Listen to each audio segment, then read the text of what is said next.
안녕하세요. 사연에 빠지다의 DJ 민영입니다. 오늘도 두 가지 사연 준비되어 있으니 재미있게 들어주시고요. 구독과 좋아요 버튼도 꼭 눌러주세요. 그럼 오늘의 사연 함께 시작해 볼게요. 안녕하세요. 저는 한 남자의 아내로, 두 아이의 엄마로, 그리고 한 회사의 임원으로서 아주 바쁘게 살아가고 있는 50대 여성입니다. 워킹맘으로 살아가시는 분들이라면 다들 이해하시겠지만 주어진 역할 모두 너무나 소중하고 중요한 일들이라 제가 아내로서, 엄마로서, 직장인으로서 잘 해내고 있는지 의심이 들 때도 많아요. 내가 욕심이 너무 많아서 아내로서, 엄마로서 잘하고 있는 건지 걱정이 될 때도 많습니다. 하지만 지금까지 훌륭한 직장인으로 사는 제가 여전히 멋지다며 엄지를 치켜 올리는 남편과 일하는 엄마를 항상 응원해주는 아들, 딸 덕분에 힘내서 살 수 있는 것 같아요. 이렇듯 제 가족들은 직장인으로서의 제 가치를 인정해주며 서로를 보듬어주는 소중한 존재이지만 이런 저를 깎아내리지 못해 안달인 사람들도 있었습니다. 바로 제 동서되는 사람들이에요. 사람의 진정한 가치를 평가하지는 못할 망정 항상 눈에 보이는 성과에 집착하고 사람을 조건으로 따지는 동서들을 그래도 너른 마음으로 이해해보려고 했지만 그것도 그럴 가치가 있는 사람한테나 통하는 일이더라고요. 그래도 제가 성격이 무던한 편이라 그러려니 늘 넘어가고는 했는데 정작 저보다 제 남편이 저를 깔아뭉개지 못해 안달인 동서들에게 아주 화가 많이 났던 모양이에요. 내 마누라 발끝에도 못 미치는 인간들이 감히 누구 앞에서 내 아내를 무시해? 내 도움 없었으면 사람 사는 꼴도 못 갖추고 살았을 것들이. 아주버님, 저희가 잘못했어요. 그냥 저희는 아주버님 조건에 비해서 형님 조건이 떨어지니까 안타까운 마음에. 이게 아직도 정신을 못 차리고? 고정하세요, 아주버님. 저희가 정말 잘못했어요. 저희 남편이 부처님 가운데 토박이라고 불리는 사람이거든요. 평소에는 늘 허허 웃는 낯이라 좀 얕잡아 보는 어리석은 사람들도 많은 편인데 저들 역시 제 남편을 그렇게만 봤겠죠. 하늘 무서운 줄 모르고 저 깔보다가 저보다 또 더 저를 아끼는 저희 남편에게 호되게 세상 매운맛을 본 동서들이었죠. 대체 어떻게 된 이야기인지 궁금하신가요? 지금부터 그 자세한 이야기를 들려드리도록 할게요. 저희 남편은 삼형제 중 장남으로 태어났습니다. 형제 모두 머리가 좋은 편이라서 좋은 학교 나와 좋은 대학에 들어갔고요. 그 중에서도 제 남편이 공부 머리가 제일 좋았어요. 셋 중에서도 군계 일학이었죠. 대학도 가장 좋은 곳을 나왔고요. 저 역시 남편과 마찬가지로 저희 친정에서 가장 공부를 잘하는 자식이었습니다. 아무래도 대학 동기로 만나 남편과 유난히 마음이 잘 맞았던 것도 첫째로 태어나 집안 기대를 한껏 받으며 자랐다는 공통점이 있었기에 가능했던 것 아닐까 싶습니다. 저에게는 도련님이 되는 둘째 시숙과 셋째 시숙 역시 캠퍼스 커플로 만나 결혼까지 이르게 된 경우였어요. 아무래도 다들 비슷한 사람끼리 만나기 마련이니 그게 자연스럽기는 하죠. 하지만 맞이인 저희가 가장 먼저 결혼한 건 아니었습니다. 남편도 마찬가지지만 제가 일에 욕심이 좀 많은 편이거든요. 대학 졸업하고는 대학원에 진학한다고 박사학위까지 마친 후에는 제 커리어 쌓느라 바빠서 결혼은 차일피일 미뤄지고 있었습니다. 당시 제 나이를 고려하면 슬슬 혼기가 넘어가고 있었어요. 처음에는 공부 욕심 많은 큰딸 뜻에 군말 없이 따라주시던 저희 친정 부모님조차 이제는 일 좀 그만하고 시집 갔으면 하고 내심 바라셨습니다. 하지만 그런 저를 항상 지지해주고 같은 사회인으로서 존중해준 것이 바로 남편이었어요. 나 당신 일 욕심 많은 거 좋아. 처음부터 모르고 연애 시작했던 것도 아니고 당신같이 능력 있는 사람이 시집 간다고 그 좋은 머리에 집안에만 틀어박히는 게 오히려 사회적인 낭비야. 난 언제고 기다릴 수 있으니까 걱정하지 말고 당신 하고 싶은 거 다 해. 저도 저지만 그 사람도 장남인데 잘난 장남이 여자친구 기다려준다고 혼기가 넘어가도록 장가갈 생각을 하지 않으니 시부모님 속이 어지간히 타실 거였어요. 그럼에도 불구하고 저한테까지 아쉬운 소리 들리지 않도록 남편이 참 신경을 많이 썼습니다. 다시 태어나도 저 사람이 내 짝이다 싶을 정도로 저를 많이 배려해준 사람이죠. 사정이 이렇다 보니 남편 동생들이 형님을 앞지르고 먼저 결혼을 하게 된 거죠. 특히 둘째 시숙의 경우에는 예정보다 이르게 아이가 먼저 생기는 바람에 결혼을 서두르게 되었습니다.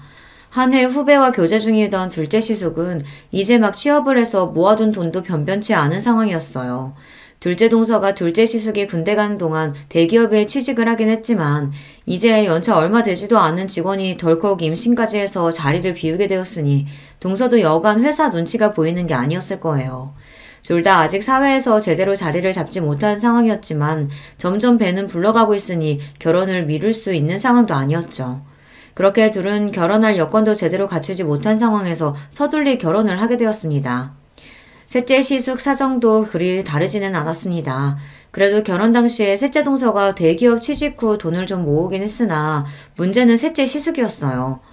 무슨 팔자에도 없는 사업병에 걸렸는지 대학 졸업하고 바로 취직할 생각은 하지 않고 동기들과 스타트업 기업을 연다 어쩐다 시간만 죽이다 벌써 몇 년을 허송세월했거든요. 자기가 머리 좋다고 믿는 사람들이 저지르기 쉬운 실수가 본인이 선택한 게 잘못되었다는 걸 깨닫는데 시간이 오래 걸린다는 거예요. 좀처럼 자신의 실수를 인정하지 못하고 그 좋은 머리로 고생을 하는 경우를 저희 학교 선후배 중에서도 자주 봤어요. 사람이 학벌만 좋다고 꼭 성공하는 건 아니라는 걸 저희 주변에서 흔하게 볼 수 있었습니다. 셋째 시숙이 딱 그런 경우였죠. 형제 모두 잘난 머리로 어릴 적부터 공부 잘한다고 칭찬만 받아왔으니 자아가 비대해지기 쉬웠어요.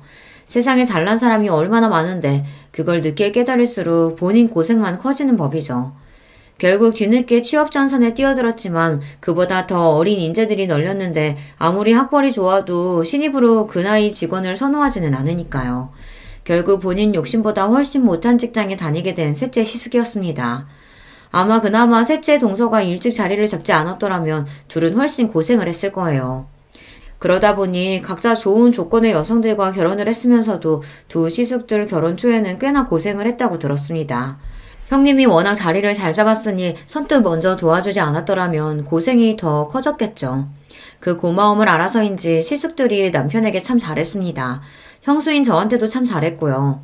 아직 결혼하지 않았을 때에도 저희에게 형수 되실 분은 저 하나뿐이라며 곧잘 추켜 세워주곤 했어요. 우리 형 장가 좀 가게 해주세요, 형수님. 여자라곤 형수님밖에 모르는 사람인데 저러다가 진짜 노총각으로 늙어 죽겠어요. 얘가 경진이 부담스럽게 왜 이래. 때 되면 하겠지. 형이 이렇게 패기 없으니까 우리가 옆에서 더 이러는 거야. 남자가 할 땐 박력 있게 딱 얘기할 줄도 알아야지. 확실히 부드러운 남편 성격에 비해 사람도 좋아하고 말투에 자신감이 넘치는 시숙들이었습니다.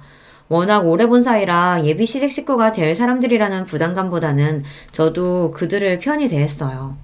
그래서 결혼해서도 시댁 식구들과는 잡음 없이 잘 지낼 수 있을 줄만 알았습니다. 연애를 제법 오래 했기 때문에 이미 양가 부모님들과는 모두들 안면이 있었고 큰아들 늦은 결혼의 원흉이긴 했으나 남편이 워낙 제게 유별나게 굴었기 때문에 저 아니면 결코 결혼하지 않을 거라는 것도 알고 계셨거든요. 이러나 저러나 남편의 유한 성격은 시부모님 유전이었기에 이런 부족한 며느리도 사랑으로 감싸주셨죠. 저희 친정에서 제 남편에 대한 대접은 거의 국빈 대접이라고 해도 과언이 아니었습니다. 아무리 잘난 딸내미라고 하더라도 남편 조건 역시 그에 못지 않았고 지금이야 여자들도 자기 목소리 내며 어깨 펴고 사는 시절이라고 하지만 저 시집갈 때만 하더라도 여자가 너무 조건 좋은 것도 결혼 상대로 그리 반기는 분위기는 아니었거든요. 결혼하면서 일 정리하는 여자들이 대부분이었고요. 그런데 일 욕심 많은 저를 다 이해해주고 거의 연애 10년을 기다려주는 남자는 정말 흔치 않았습니다. 저희 부모님 입장에서 제 남편은 귀인이나 다름없었어요. 우리 허서방이 우리한테는 은인이다 은인이야. 아니었으면 우리 경진이 저 고집스러운 성격에 어디 시집이나 가려고 들었겠어? 허서방이나 되니까 우리 딸내미 감당되는 거지. 암만 우리 사이가 최고지. 우리 딸이랑 천생연분도 이런 천생연분이 없어. 민망하게 또 그러신다. 제가 경진이 만나 복이 많죠. 저희 친정부모님도 남편도 서로에게 참 잘했습니다. 제 친정 자매들 역시 남편을 참 잘 따랐어요. 똑똑한데 잘난 남편답지 않게 잘난 척 할 줄도 모르고 그저 서글서글한 사람이었으니 동생들이 잘 엉겼죠. 남편이 아들 부잣집 맞이였다면 저는 딸 부잣집 맞이였어요. 제 동생들 입장에서 남편은 그야말로 꿈에 그리던 오빠의 이상형이나 다름없었어요. 제 언니보다 형부를 더 잘 따르는 건 예견된 일이었습니다. 애들 때문에 정신이 하나도 없지? 어째 자기만 보면 어리광이 느는 것 같아. 나야 형부라고 불편하게 생각 안 하고 편하게 대해주니까 좋지. 나 자기 가족들이랑 어울리는 거 진짜 좋아하는 거 알잖아. 어쩜 말도 저렇게 이쁘게 하는지 역시 제가 선택한 남자였습니다. 많이 배운 여자, 먹물 많이 찬 여자는 드세서 좋은 신부감 되기는 글렀다는 말을 창피할 줄도 모르고 하는 제 주변 가부장적인 남자들과는 차원이 다른 남자였습니다. 친정 부모님 말씀이 틀린 게 아니었어요. 남편이 아니었다면 애초에 결혼할 생각도 들지 않았을 겁니다. 그렇게 남편의 삼형제 중 가장 늦게 저희가 웨딩 마치를 올리게 되었습니다. 그날은 양가 부모님들이 모두 눈물바람이었어요. 양쪽 집안에서 저희 결혼을 너무 기다리셨습니다. 남편은 그럴 만한 가치가 있는 일이었다고 했지만 제 욕심 때문에 양가 부모님은 물론 남편까지 너무 기다리게 한 것 같아 죄송스러웠어요. 그런 만큼 결혼해서 시부모님께도 그렇고 남편에게도 그렇고 정말 잘하리라고 굳은 다짐을 먹었습니다.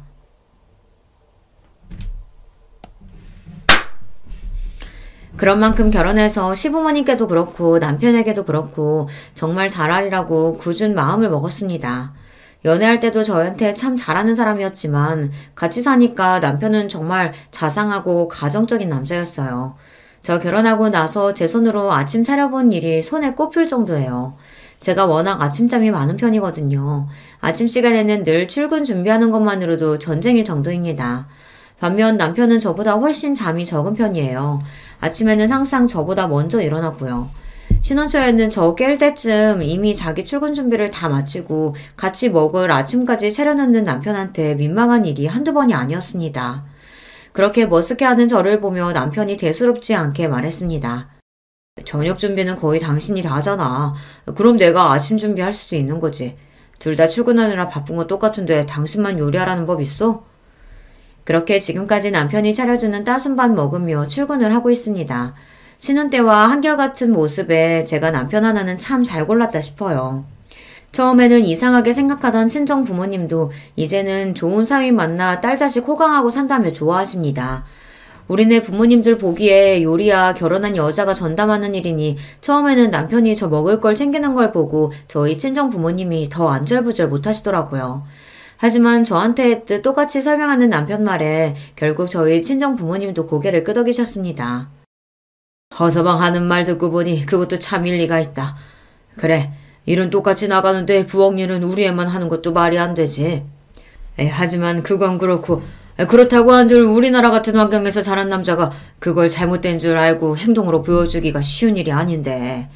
나도 참 반성이 되네. 제 말이 딱 그겁니다. 잘못된 걸 알았다고 주변 다른 남자들과 다르게 행동하는 게 우리나라 같은 사회에서 쉽지 않다는 거 저도 잘 알아요. 남편은 한마디로 주변 남자들의 공공의 적이었습니다. 자기들처럼 살면 편히 살 수 있는데 남편 하는 걸 보면 여자들이 한마디씩 할 테니 남자들 입장에서는 저희 남편이 곱게 보이지 않았겠죠.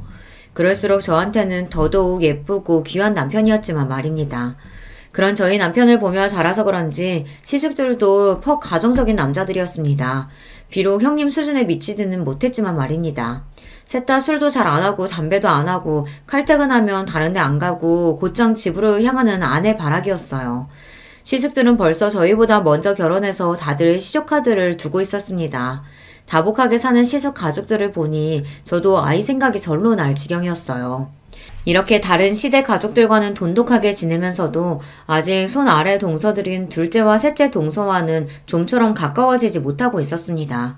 둘 다 저희 남편하고는 참 잘 지냈거든요. 저희 남편이 철마다 아이들 선물이라며 재수씨들 선물까지 잘 챙기기도 했고 가끔 만나서도 아이들도 참 잘 봐줬으니 동서들 입장에서야 더할 나위 없는 아주버니였겠죠. 결혼하고 나서는 온통 저한테 맞춰 사는 남편이었으니 이전보다 자주 볼 일이 적어져 좀 서운한 것 같기도 했습니다. 그럴수록 제가 더 잘해야지 싶었어요. 남편이 저한테 잘하니까 저도 남편 가족들과 얼른 친하게 지내고 잘하고 싶었어요. 그래서 제가 먼저 동서들과 술자리도 제안했습니다. 진짜 아주버님 같은 남자 없어요. 요새 누가 10년이 넘도록 여자 기다려서 결혼하겠어요? 아주버님 조건이 나쁜 것도 아니고. 그동안 어머님 아버님 통해서 선자리도 적지 않게 들어왔었는데 그걸 다 거절하시고. 왜 아니겠어. 사실 나는 형님이랑 아주버님이 결혼까지 가게 될 줄은 몰랐어. 아주버님 나이는 점점 차는데 결혼 소식은 없고 그만하면 할 만큼 했으니까 다른 사람 찾아가실 줄 알았지. 정말 우리 아주버님만한 순애보가 없다고. 처음엔 별로 친하지도 않은 손윗동서의 술자리 제안에 대면대면 하던 동서들도 술이 한 잔 두 잔 들어가더니 본심이 나오기 시작했습니다. 뭐 그 정도야 들어줄만 했습니다. 저희 결혼에 대해 주변에서 가타부타 말이 많은 건 사실이었으니까요. 대부분이 저를 기다리다 못해 제 남편이 저를 버리고 딴 여자로 갈아탈 거다. 뭐 그런 내용이었죠. 사정 모르는 남들이야 남의 이야기 그저 심심풀이로 쉽게들 이야기하곤 하잖아요. 제가 성격이 무딘 데가 있어서 그런지 그런 말에 크게 흔들리는 편은 아니에요. 동서들이 하는 말에도 별말 없이 고개만 주걱거리는 저를 보자 되려 그 둘이 머쓱해 보였습니다. 근데요, 형님. 저 예전부터 궁금했었는데요. 형님은 그렇게 공부를 많이 하셔놓고 왜 그렇게 작은 회사에 들어가셨대요? 제가 당시에 다니던 회사 규모가 작기는 했어요. 대학원에서 박사학위까지 따면서 공부를 마친 후에는 학교 연구실에서 근무를 했었습니다. 그러다가 경력이 좀 쌓였더니 주변에서 저를 좋게 봐주신 모양인지 제법 제 평판이 괜찮게 소문이 났더라고요. 해외 학술지에 연구 논문이 실리면서부터 일명식도 없던 곳에서 스카우트 제의가 들어오기도 했어요. 최종적으로 제가 자리를 옮긴 곳은 같은 학교 선배이자 연구실 선배이기도 한 지금의 회사 대표님이 갓 설립한 신생 기업이었습니다. 처음 시작할 때 직원이 10명이 채 되지 않았으니 중소기업 치고도 규모가 작은 편이었죠. 셋째 동서가 의문을 가질 만도 하다고 생각했습니다. 지금 회사 대표님이 내가 평소에 존경하던 선배님이시거든. 같이 일하면서 배울 점도 많았고 학교에서 인정도 받고 계시고 지금은 작아도 앞으로 성장 가능성이 높다고 생각해서 자리 옮기게 됐어. 아무리 그래도 이제 막 시작한 작은 회사인데 좀 위험하지 않아요? 전에 연구원 다니셨다면서요. 남 보기에도 그쪽이 훨씬 낫잖아요. 저는 저 나름대로 제 미래가 걸린 일이니 신중하게 생각해서 결정한 일이거든요. 그리고 실제로 아직 규모가 크지 않았음에도 불구하고 각종 정부 사업도 따내고 해외에서도 슬슬 입질이 올 정도로 작지만 내실 있는 회사였습니다. 같은 업계에서도 떠오르는 우수 기업으로 평가를 받고 있었고요. 하지만 그거야 아직 업계 내부 사람인 저희끼리 이야기고 아무래도 일반 대중들이 보기에는 회사 규모도 크고 이름도 유명한 대기업이 훨씬 좋아 보이겠죠. 두 사람 모두 대기업에 다니고 있으니 아무래도 대기업 사원으로서의 자부심도 있을 테고요. 요즘도 그렇지만 당시에도 대기업 들어가기가 쉽지 않았어요. 열심히 공부해서 어렵게 들어간 회사일 테니 애사심이 넘칠 수도 있죠. 물론 유명한 회사 다니는 것도 좋지. 그런 직장 다니는 사람들도 대단하다고 생각하고 나도 내 나름대로 내 장래를 생각해서 결정한 거라 아직까지는 별로 후회된다는 생각은 안 드네. 그냥 이렇게 두루뭉술 말했어요. 괜히 대기업 다니는 동서들 심기 거스르고 싶지도 않았고 아무래도 저희 회사가 전문 분야를 다루고 있다 보니 그걸 일일이 설명하는 것도 술자리 화제로는 어울리지 않는 것 같아서요. 그리고 그 얘기는 어영부영 마무리가 되었습니다. 그거 말고도 화제거리야 많으니까요. 형님, 아이 계획은 있으세요? 아주버님이나 형님이나 이제 나이가 적지 않으신데 이제 더 미루면 안 되지 않겠어요? 그래야지. 생기면 생기는 대로 낳을 생각이야. 생기는 대로 낳는다뇨.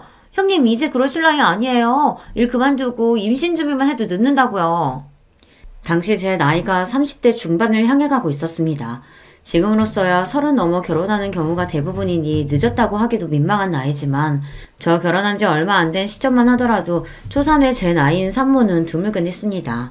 그래서 결혼하면서 남편보다 제가 먼저 아이 이야기를 꺼내기도 했어요. 물론 남편인 괜히 제가 스트레스 받을까봐 너무 급하게 생각하지 말고 기다려보자고 하긴 했지만요. 그래서 저 역시 가급적이면 아이가 얼른 생겼으면 했지만 제 일에 대한 이야기까지 건드리는 건 좀 불쾌했어요. 말씀드렸다시피 제가 일 욕심이 있어서 지금까지 공부하고 커리어 쌓느라 결혼이 늦어진 건데 결혼과 출산 때문에 그걸 놓을 생각은 전혀 없었습니다. 걱정해주는 건 알겠는데 다른 건 몰라도 일만큼은 뭐라고 안 했으면 좋겠어. 나한테는 정말 중요한 문제거든. 아이 가지기 위해서건 낳고 나서건 일 그만둘 생각은 전혀 없어. 동서들도 조카들 낳고도 회사 잘 다니고 있잖아. 그거야 저희는 애들 낳을 때 나이가 어리기도 했고 또 저희는 대기업 다녀서 회사 복지도 잘 되어 있잖아요. 아무래도 중소기업이랑은 다르죠. 제가 중소기업에 다니기는 했지만 저희 회사 복지도 대기업 못지 않았어요. 애초에 선배 회사에 들어갈 때 그런 부분도 고려를 안 한 게 아니거든요. 작은 회사 들어가서 노동력 착취당하고 고생하던 친구들도 있었기에 그런 부분에는 예민한 편이거든요. 선배는 당시로는 흔치 않게 유학 경험도 있고 그런 부분에서도 선진적인 데가 있었습니다. 지금은 흔한 형태이지만 전 직원들에게 회사 지분 일부와 인센티브를 제공하기도 했고요. 현재보다 미래가 기대되는 회사이기에 이런 점들이 모두 매력 포인트로 다가왔습니다. 한마디로 동서들에게 그런 걱정을 들어야 할 필요는 없었다는 거예요.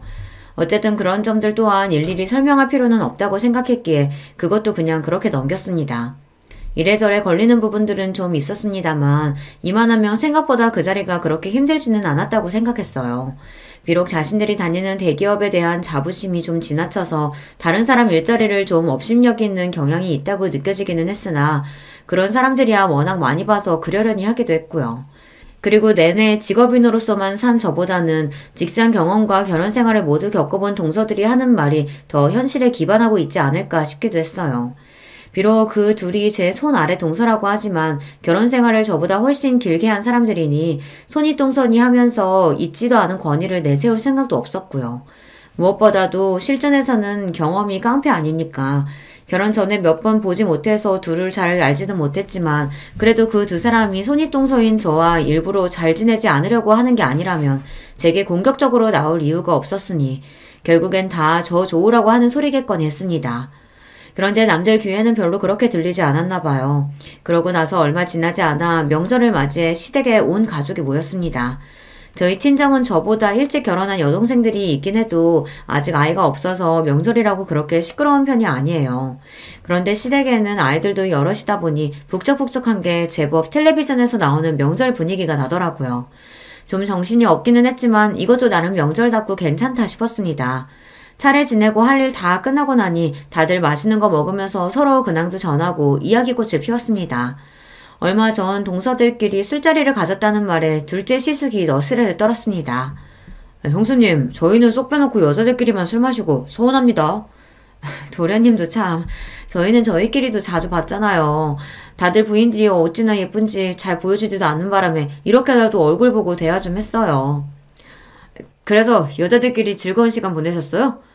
그럼요. 서로 얘기도 많이 하고 특히 동서들이 내 걱정 많이 해주길래 내가 도움이 많이 됐어요. 걱정? 아, 우리가 아직 아기가 없으니까 아무래도 동서들이 걱정이 됐나 봐. 내가 다니는 회사가 작으니까 아이 준비하면서 다니기 힘들까 싶어서 걱정도 해주고.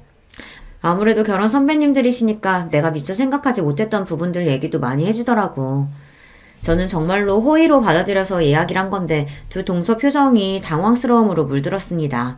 남편을 포함한 삼형제 얼굴도 뭔가 애매하더라고요. 그제야 내가 꼬아 얘기한 걸 굳이 쫙쫙 펴서 들은 건가 싶었습니다. 상황이 뭔가 요상하게 돌아가기 시작하자 남편이 애써 굳힌 얼굴을 풀고 말했습니다. 우리 재수씨들이 손인 형님 들어오셨다고 이래저래 걱정이 많으셨나 보네. 그래도 이 사람이 똑부러진 사람이라 걱정하실 일은 없을 거예요. 더군다나 남편인 제가 이 사람 능력 있는 걸 이렇게나 좋아하는데 걱정하신 만큼 제가 더 잘하겠습니다. 특히나 제가 능력 있는 걸 좋아한다는 부분을 힘주어 말하는 남편이었습니다. 한마디로 내 아내 직장 문제 가지고 왈가왈부하지 말라는 경고나 다름없었어요.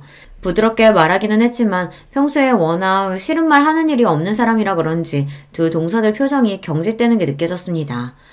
아니 저희는 그냥 걱정이 돼서요. 아주버님이 여기서 어떻게 더 잘하시겠어요? 평소에도 그렇게 잘하시면서. 그럼요. 저는 두 분 닮은 조카 얼른 보고 싶은 마음에 말씀드린 거예요.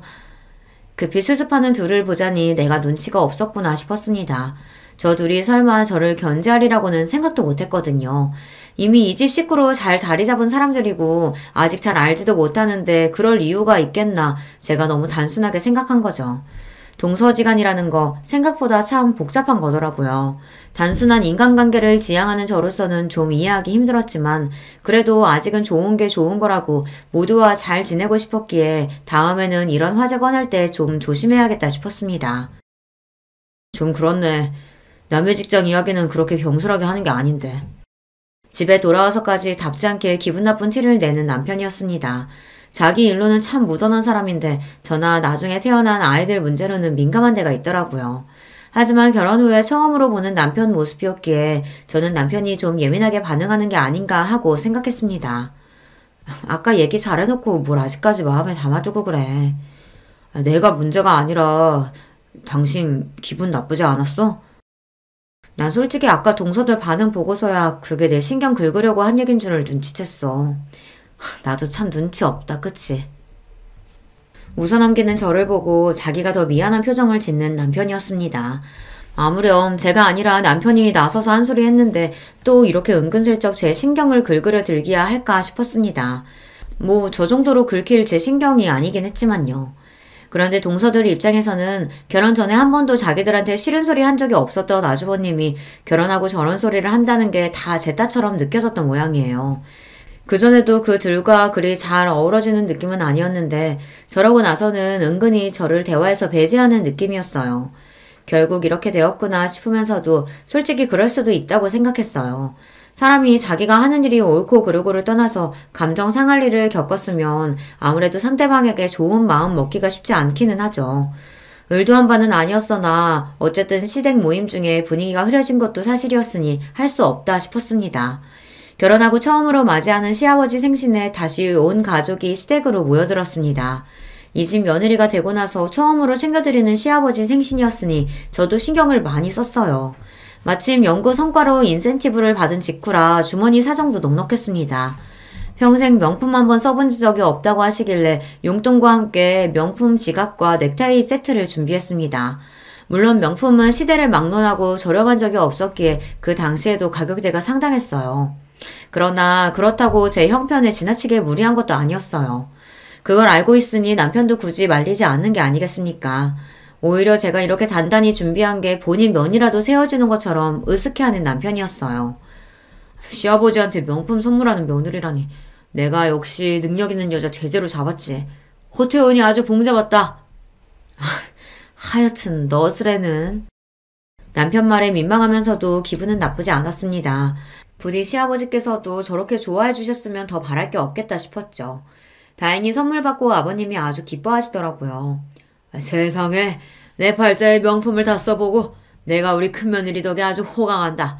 고맙다 아가. 내가 아주 평생 아껴 쓸게. 아유 아니에요 아버님. 별거 아니에요. 해지면 새 걸로 바꿔드릴 테니까 아끼지 말고 편하게 쓰세요. 와 우리 형수님 멋있다. 역시 능력자는 다르네. 하여튼 너스레 떠는 건 이 집 남자들 유전인가 봅니다.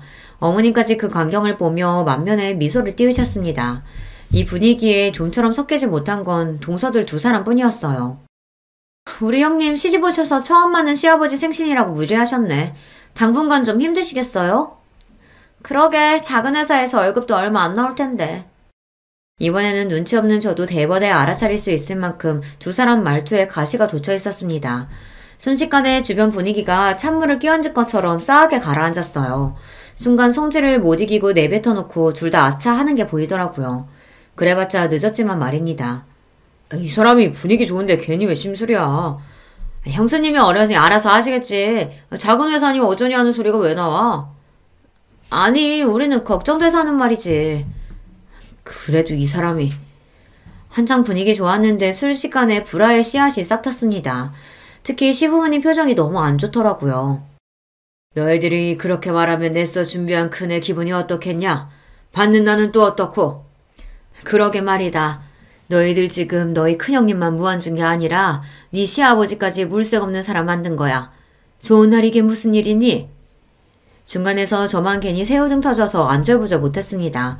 그런 저를 보더니 남편이 제 손을 꼭 쥐고는 낮은 목소리로 말했어요. 제가 저번부터 말하고 싶었는데 대체 왜 그렇게 이 사람 직장을 까내리지 못해서 날린 겁니까? 이 사람 능력 업계에서도 알아주는 사람이고 그래서 지금 회사도 대표한테 직접 스카우트 받아서 좋은 대우 받으면서 간 거예요. 그래서 들어가면서도 과장 직감 단 거고요. 중소기업이라니까 무슨 구멍가게라도 되는 줄 아시는 모양인데 내실 있는 기업이라고 평판도 좋아요. 그런 거 다 떠나서 이전부터 어떻게든 이 사람 트집 잡으려고 하는 것 같아서 남편으로서 기분이 쏙 좋지 않네요. 앞으로는 더 조심하셨으면 합니다. 이제 아주 대놓고 경고하며 제 편을 드는 남편이었습니다. 동서들이 말실수한 게 있으니 아무도 그 말에 의의를 제기하지 않으셨어요. 방금 건 저도 동서들이 선 넘었다 싶었습니다. 제가 마음에 들지 않는 건 들지 않는 거고 굳이 어른들 들리시는 데에서까지 저러는 건 지나쳤죠. 물론 이번에도 제가 이야기하기도 전에 제 남편이 상황을 정리했지만요. 이런 걸로 절대 서운하게 하는 법이 없는 사람이었습니다. 기껏 좋은 선물 준비해서 시아버지께서 생신날 기쁜 마음만 가지셨으면 했는데 또 경솔한 발언을 한 돈서들 때문에 기쁨이 반감된 것 같아 저도 기분이 썩 좋지 않았습니다. 하필 생신에 왜 그런 소리를 해서 다음에 저런 소리 하면 그때는 나도 제대로 한 소리 해야지 싶었습니다. 그렇게 애매한 분위기 속에 자리를 파하게 되었어요. 그리고 얼마지 않아 저에게 기쁜 소식이 생겼습니다. 오랜 시간 공을 들였던 프로젝트가 성황리에 마무리되어 해외 특허까지 따내게 된 거였어요. 대부분의 프로젝트 책임자가 선배인 대표님이었던 예전과 달리 제가 단독으로 책임자로 나선 건이었죠. 당연히 대표님도 뛸 듯이 기뻐하셨습니다. 내가 뭐라 그랬어. 내가 너 연구실 나온 거 절대로 후회하지 않게 해줄 거라고 했지? 여기서 훨씬 네 재능 펼칠 기회 많을 거라고. 내가 사람 보는 눈이 틀리지가 않았어. 회사에서는 깍듯하게 직급으로 부르던 것도 있고 기쁨을 감추지 못하는 대표님이셨습니다. 저 역시 뿌듯했어요. 연구실 시절 제 이름으로 논문 기재에 성공한 적이 있기는 해도 이렇게 눈에 띄는 성과는 저도 처음이었으니까요. 지금까지 긴 시간 밤을 새워가며 열심히 공부한 보람이 느껴지는 순간이었습니다. 과장으로 입사한 지 1년을 조금 넘긴 시점에 승진까지 하게 되었어요. 무려 부장 자리였어요. 아무리 작은 회사라고 해도 제 나이를 고려했을 때 초고속 승진이나 다름없었습니다. 차장 직급이 없는 저희 회사에서는 다음에 승진하면 바로 이사진으로 경영 참여가 가능할 정도였어요. 규모가 작은 만큼 전문 인력으로만 채운 자리였기 때문에 쉽지 않은 일이었습니다. 게다가 회사는 날이 다르게 기업 가치를 높여가고 있었습니다. 얼마 전 상장한 이후 입사 때 제게 주어진 회사 지분의 가치가 쑥쑥 올라가고 있었고요. 이래서 회사 스타팅 멤버로 들어가는 게 참 중요해요. 이 기쁜 소식을 가장 먼저 전한 건 역시 남편이었습니다. 근무 시간 중에 전화를 받아놓고도 제가 승진 소식과 프로젝트 성공 소식을 함께 전하자 전화통이 떠나가도록 기뻐서 소리를 지르는 남편이었습니다. 여보, 정말 축하해. 우리 경진이 진짜 대단하다. 그동안 그걸로 그렇게 가슴을 졸이더니 결국은 해내는구나. 이제 이 과장님이 아니라 이 부장님이네? 신랑은 이제 간신히 과장 달았는데 우리 마누라는 부장님이라니. 내가 알아서 모셔야겠다. 이렇게 아니라 오늘은 축하 파티를 제대로 열어주겠다는 남편을 겨우 진정시켜 전화를 끊었습니다. 기쁜 일이 생겼을 때 나보다 더 기뻐해주는 사람이 있다는 게 참 좋더라고요. 역시 이 사람과 결혼하길 잘했다는 생각에 뿌듯했습니다. 신이 난 남편이 사방에 전화를 돌리는 바람에 온 식구들이 제 승진 소식을 당일에 접하게 되셨어요. 친정이고 시댁이고 할 거 없이 말입니다. 친정 부모님과 시부모님들이 다들 고생했다며 내일처럼 기뻐해 주셔서 몸둘 바를 모르겠으면서도 기분이 좋았어요. 이제는 내 새끼 잘했다며 칭찬해 주시는 분들이 2분 더 늘어나셨으니까요. 시숙들 역시 축하 전화를 걸어왔습니다. 우리 형수님 진짜 대단하다. 나는 부장님은 배불뚝이 중년 아저씨나 돼야 되는 건 줄 알았는데 우리 형수님은 벌써 관리직급이네요. 나 아는 중에 가장 출세한 사람이 형수님인 거 알아요? 우리 파티해야죠, 파티. 이런 경사에.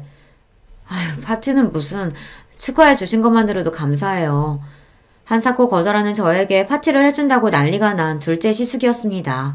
저를 축하하려고 하는 것 또한 진심이었겠지만 얼마 전 시아버지 생신날 서로 감정 상한 일이 있었으니 제 승진 축하 겸 동서들과 감정을 풀 자리를 만들려고 한 거겠죠. 저 역시 앞으로 계속 볼 사람들이라면 얼른 감정을 풀고 잘 지내고 싶었기에 평소와 달리 화끈하게 말했습니다. 에이, 기분이다.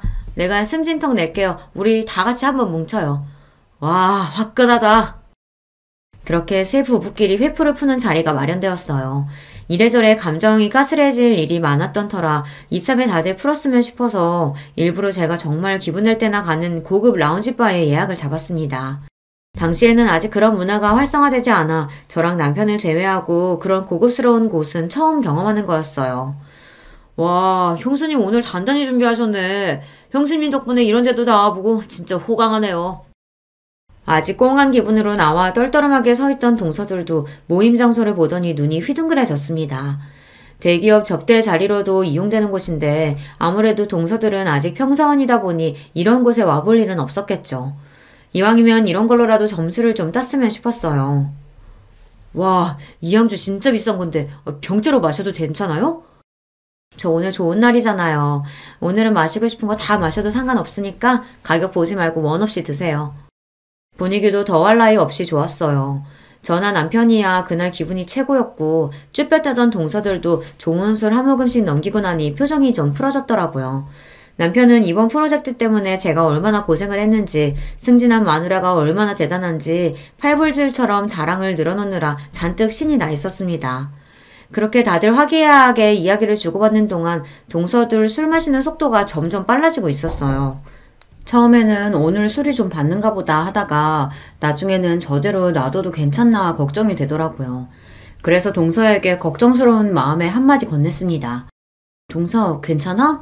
물도 좀 마셔가면서 천천히 마셔. 왜요? 막상 비싼 술 사려니까 아까워요? 가시돋친 둘째 동서 말투에 순간 주변이 조용해졌습니다. 아, 또 시작이구나 싶었죠. 어째 오늘은 좀 조용히 넘어가나 싶었는데 이 정도로 동서들 심술을 달래기에는 역부족이었나 봅니다. 그래도 어지간하면 잘 넘기려고 다시 부드럽게 말했습니다. 아깝긴 축하해줘서 고마워서 한턱 내는 건데. 중소기업 부장이 뭐 그렇게 대단한 자리라고 내가 축하식이나 해요? 저 사람이 하도 닥달하길래 어쩔 수 없이 나온 거예요. 어떻게든 분위기를 풀어보려던 제 노력은 숲으로 돌아갔습니다. 그쯤 되니 저도 그냥 될 대로 되라 싶더라고요. 언제까지 제가 동서 기분을 맞춰주겠습니까?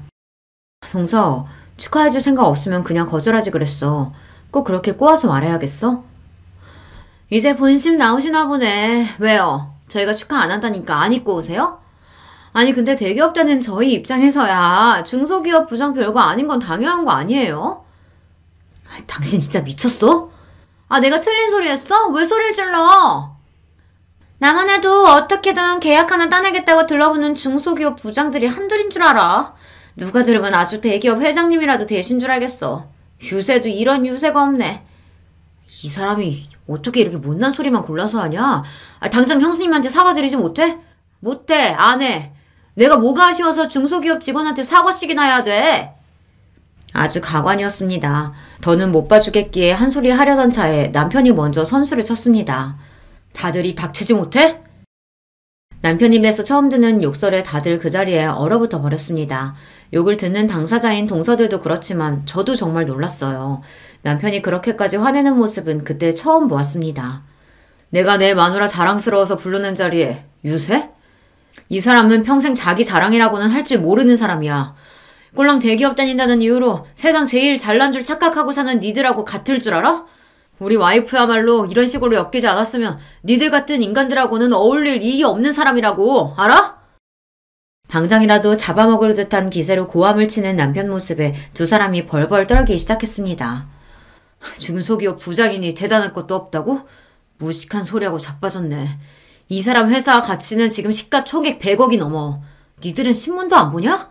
이 사람이 성공시킨 프로젝트로 정부 계약에 해외 특허까지 따냈다고. 그런 인재들 사이에서 부장까지 올라갔단 거야, 이 사람이. 이 사람이 니들처럼 일반 직원인 줄 알아? 이 사람 회사 지분까지 가진 사람이야. 회사 주주라고. 이 대기업에 붙어서 월급이나 타먹을 줄 아는 것들아.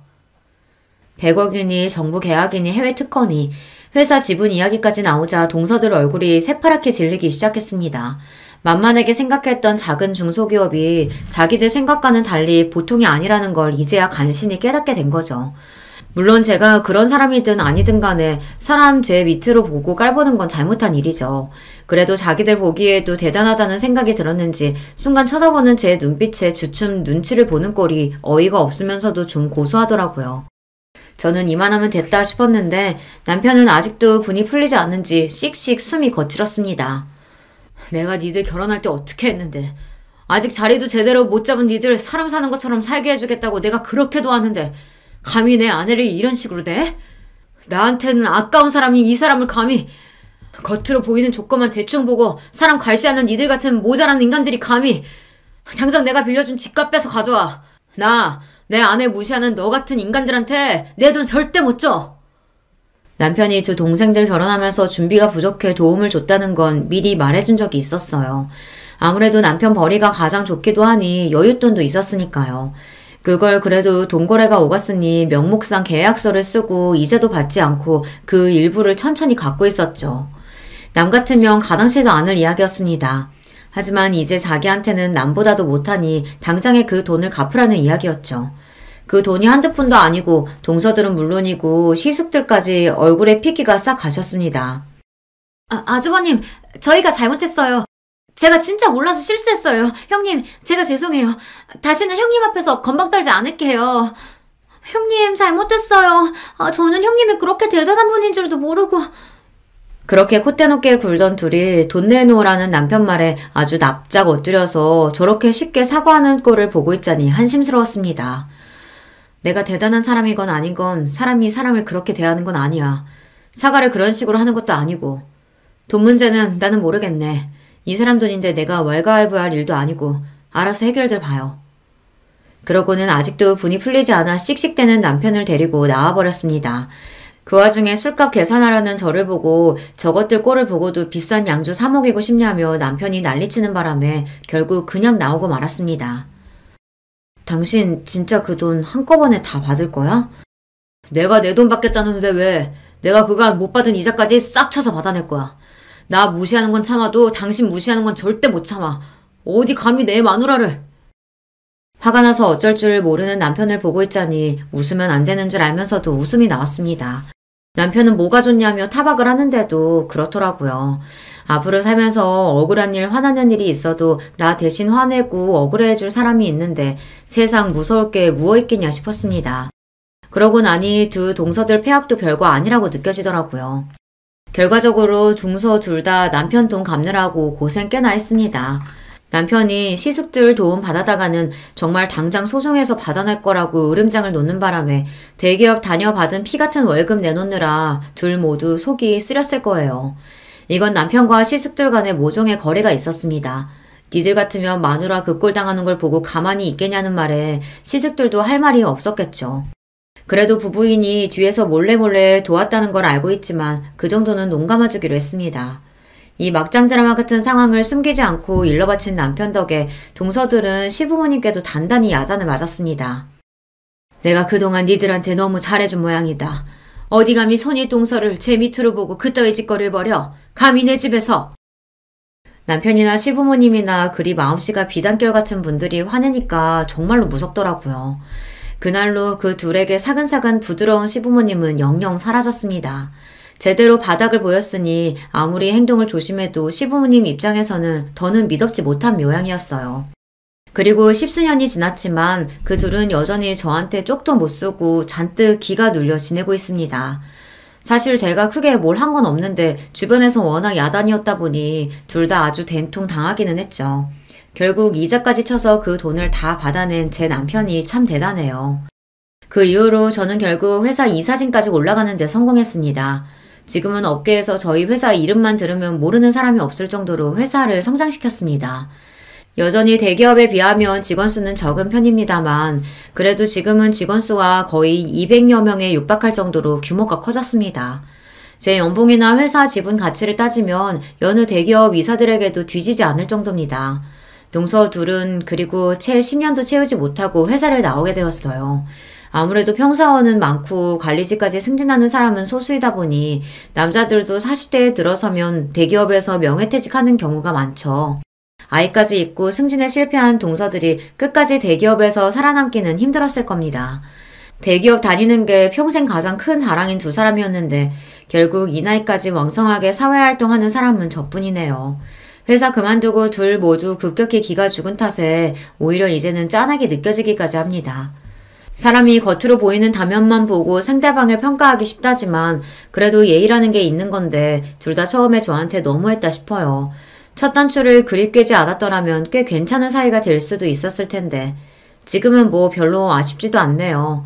여전히 하늘이 두 쪽 나도 제 편인 남편과 이제는 남편과 저를 쏙 닮은 소중한 아이들도 있는 판에 거기까지 신경 쓸 여력이 없기도 하고요. 회사 일 역시 바쁘지만 더없이 만족스러워서 저는 잘 지내고 있습니다. 지금은 한때 그런 일도 있었지 웃으면서 이야기할 수 있을 정도로 작은 해프닝으로 느껴지기도 해요. 다들 제 이야기 재미있게 잘 들어주셨는지 모르겠어요. 오늘 하루 여러분도 열심히 일하시고 하루의 마지막에는 소중한 사람들 품에 돌아가 따뜻한 시간 보내시길 바라며 이야기 마칠게요. 안녕하세요. 저는 30 중반 된 여성입니다. 요즘 참 시끄러운 일이 많죠? 그중 가장 이야기 많이들 하시는 것 중 하나가 바로 교사와 교권 문제잖아요. 저도 이와 관련하여 겪었던 일이 있어서 이번 기회에 털어놔보고 싶어 사연을 보내드립니다. 저는 20대 중반에 교사가 되었어요. 벌써 10년 전이네요. 교사 경쟁률이 떨어졌다고는 해도 임용고시는 여전히 어렵습니다. 사범대 나와서 임용고시를 볼 때 얼마나 긴장하고 열심히 노력했었는지 몰라요. 사실 좀 더 어른스러운 아이들을 상대로 대학 보내는 즐거움을 느끼고 싶다면 중고등학교 선생님이 되는 쪽이 좋습니다. 사실 중고등학생쯤 되면 뛰어난 아이들은 정말 뛰어나서 선생님에 대해 예의를 잘 갖추는 아이들도 많아요. 물론 요즘 교권이 추락해서 교실 학생들 전반적인 수준도 떨어지기는 했지만 얌전하고 좋은 학생들도 여전히 있어요. 그런 아이들의 존재가 지워지고 피해를 입는 일이 많아져서 안타깝기는 하지만요. 그런데 저는 애초에 대학에 들어갈 때부터 초등학교 선생님이 되겠다고 마음을 먹었던 이유가 아이들을 너무 좋아해서였어요. 아직 중학교도 들어가기 전 유치원을 나와서 학교에 막 입학하는 그 조그만 아이들이 얼마나 귀여웠는지 몰라요. 그건 지금도 마찬가지고요. 고사리 같은 손을 내밀면서 선생님을 부르는 아이들을 가르치고 돌보다 보면 제가 정말 세상 모든 아이들의 엄마라도 된 것 같은 기분을 느낄 수 있었거든요. 최선을 다해서 임용고시를 치르고서 다행히도 운 좋게 처음 본 시험에 합격하여 사립초등학교에 들어가게 되었습니다. 사립초등학교는 연봉이 그래도 높은 편이에요. 서울에 있는 사립초등학교였는데 아이들 수준도 높고 꽤 신경 쓰는 집안의 부모님들도 많이 계셨죠. 신규 때는 그래도 운이 좋았는지 정말 좋은 학부모님들과 착한 아이들로 이루어진 반을 맡게 되어서 즐겁게 1년을 보낼 수 있었어요. 신규로 교사 일을 시작하면 얼마나 떨리고 의욕이 넘치는지 아마 교사분들은 아실 텐데요. 조그만 아이들의 1년이 제 손에 달렸다고 생각하면 없던 의욕도 생기는 게 바로 교사들이랍니다. 그래서 저 역시도 정말 의욕 넘치게 아이들을 최선을 다해 보살피고 가르치면서 1년을 보냈어요. 그래도 좋은 학부모님들과 인연을 맺으며 한 해를 보내고 나니 자신감이 생기더군요. 그 다음 해에도 그래서 조금 노하우가 생긴 상태로 조금 더 능숙하게 아이들을 가르칠 수 있었는데요. 2년 차에도 별 문제는 없었어요. 약간씩의 트러블은 있었지만 그래도 상식 내였고 제가 컨트롤할 수 있는 범위 내였거든요. 다른 선생님들도 많이 도와주시고 조언도 많이 해주시는 편이었고요. 그런데 문제가 이제 3년 차에 벌어지게 된 거였죠. 당시 3년차에 처음으로 고학년 담임을 맡게 되었는데 그동안 저학년만 맡다 보니까 애들이 다 순했거든요. 아직 뭘 모르기도 하고 제가 타이르면 말도 잘 들었고요. 게다가 운 좋게 아주 좋은 학부모님들로 구성된 학급이었어요. 그런데 이제 그게 5, 6학년쯤 되면 애들이 머리가 커서 완전히 달라진다는 말을 다른 선생님들께 듣기는 했는데 체감은 못하고 있었던 거예요. 그런 와중에 덜컥 6학년 담임을 맡게 된 거였죠. 게다가 더 큰 문제가 있었어요. 사실 그동안 별로 안 좋은 평가를 받아왔던 문제 행동을 벌였던 아이들이 있었는데 그 아이들이 학급을 구성하다 보니 한꺼번에 셋 정도가 한 반에 들어가게 된 거였어요.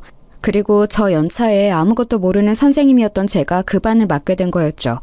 고 연차인 선생님들은 이미 학교 사정을 다 아시고 어떤 애들이 골치 아픈지를 다 아시니까 그 학급을 안 맡으려고 다들 버티셨거든요. 그런데 저한테 이제 그 일이 밀려온 거였죠. 아직 아무것도 모르고 저학년 아이들 그래도 나름 별탈 없이 2년 동안 잘 가르쳤고 그랬으니 저 연차 젊은 여선생님한테 골치 아픈 애들을 그냥 떠맡겨버린 거였어요.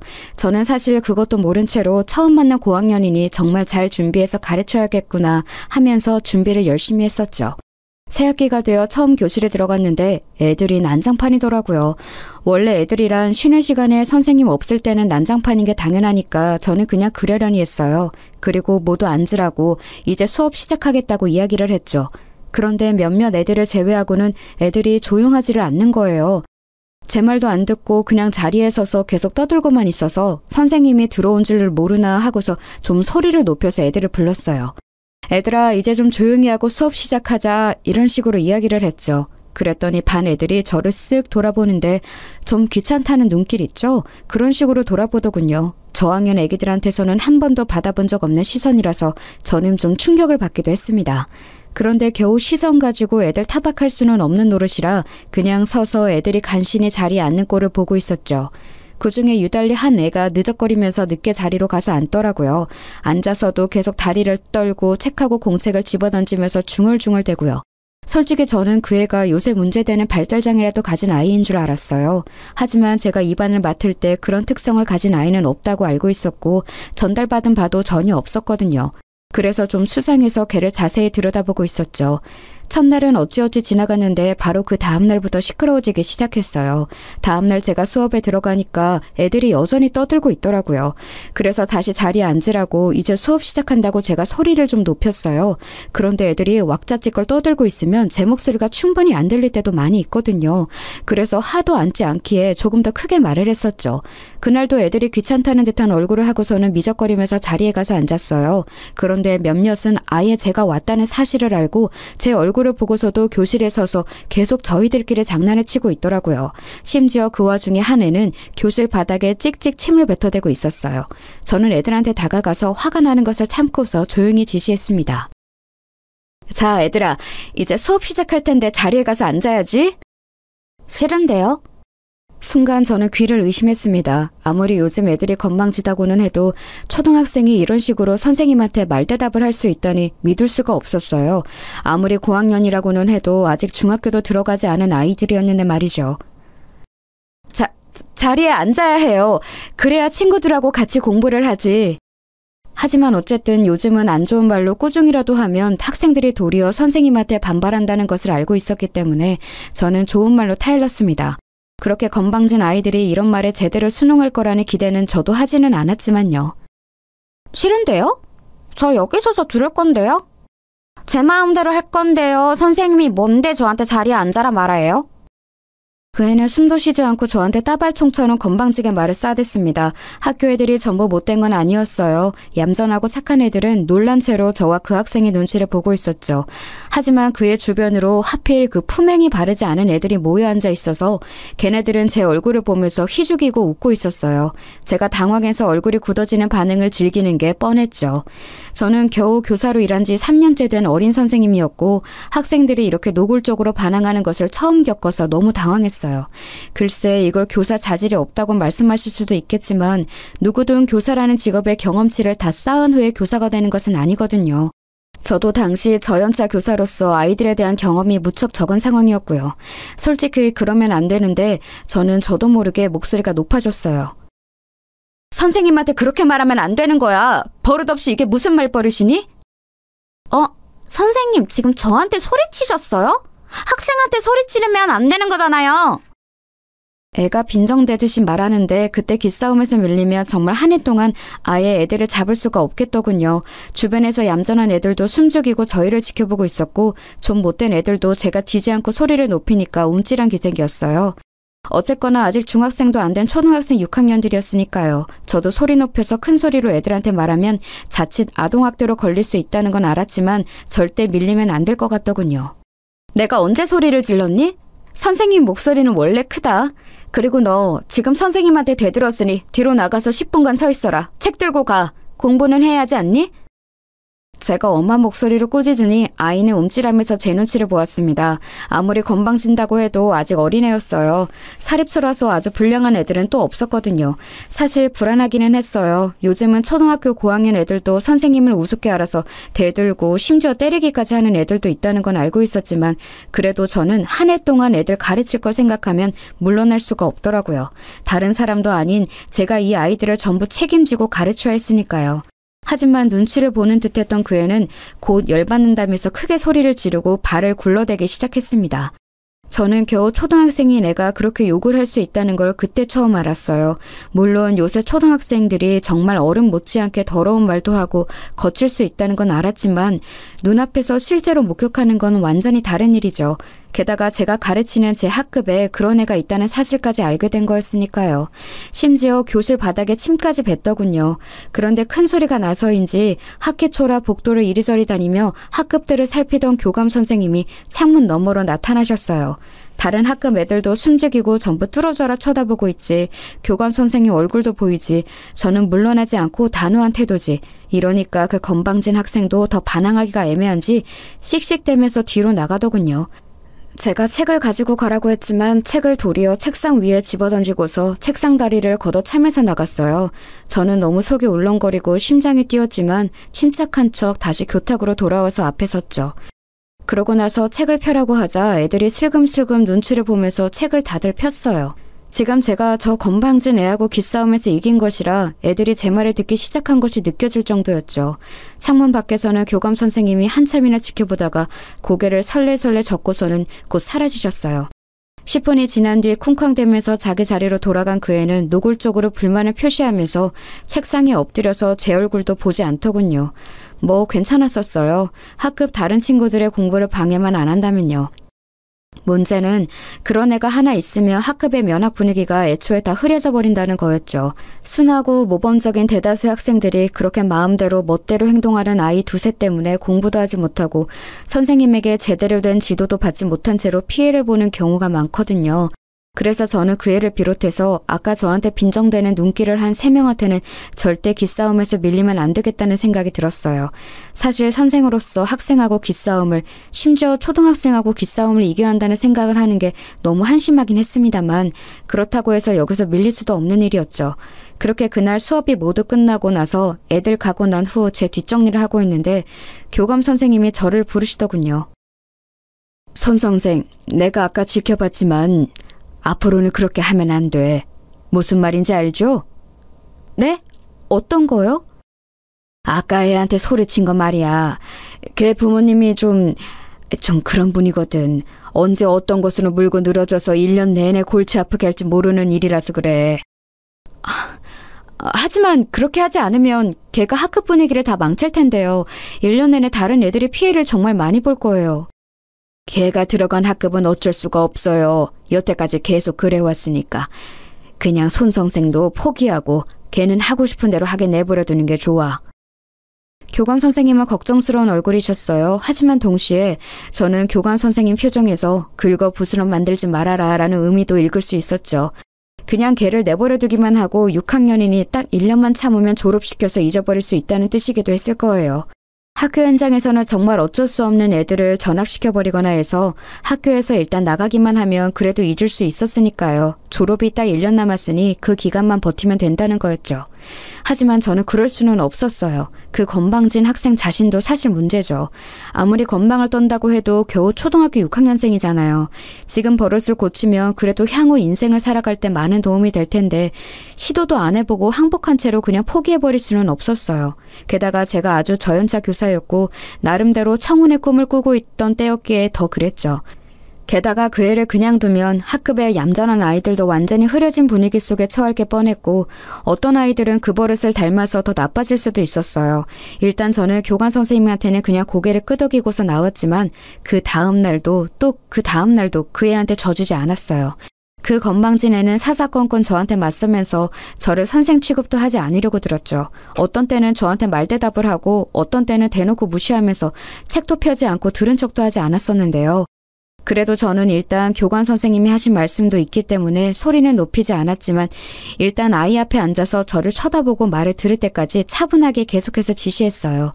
그 때문에 다른 아이들이 제대로 공부를 배우지 못해서 피해를 입었지만 그래도 학기 초에 애를 잡아놓는 게 분명히 나을 거라고 생각되어서 별다른 도리가 없더라고요. 그런데 그러다가 제가 결국 목소리를 높이고 화를 내게 된 사건이 터졌죠. 그 애가 몰카를 찍으려고 덤빈 거였어요. 제가 치마를 입고 왔을 때 노골적으로 제 치마 밑으로 핸드폰을 넣어서 촬영하려고 들었거든요. 믿어지세요? 겨우 초등학교 6학년생이 그런 짓을 하더라고요. 제가 살짝 교실을 걸으면서 가르치고 있었거든요. 그런데 맨 앞줄에 앉은 그 녀석이 슬쩍 발을 내밀어서 제 쪽으로 뻗더라고요.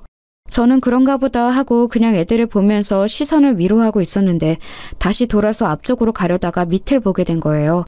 그의 녀석이 운동화에다가 핸드폰을 붙여서 제 치마 아래쪽으로 넣어서 촬영을 하고 있더라고요. 저는 저학년을 가르칠 때는 진짜 상상도 못했던 일이라서 순간 열이 뻗쳐서 말이 안 나올 정도더라고요. 저한테 발각된 주제에 그 녀석은 난처해하지도 않고 빙글빙글 웃으면서 핸드폰을 슬쩍 뒤쪽으로 가져가는데 제가 빼앗아 버렸어요. 그랬더니 걔가 그러는 거예요. 선생님 핸드폰 주세요. 지금 제 물건 빼앗아 가는 거예요? 너 이게 무슨 짓이야? 지금 뭐 찍은 거야? 너 제정신이니? 저도 모르게 목소리가 있는 힘껏 높아져 있었죠. 네, 물론 아동한테 큰 소리를 내서도 거친 말을 해서도 안 되는 게 교사의 본분인 것은 알아요. 하지만 이런 상황에서 도저히 침착함을 유지할 수가 없었죠.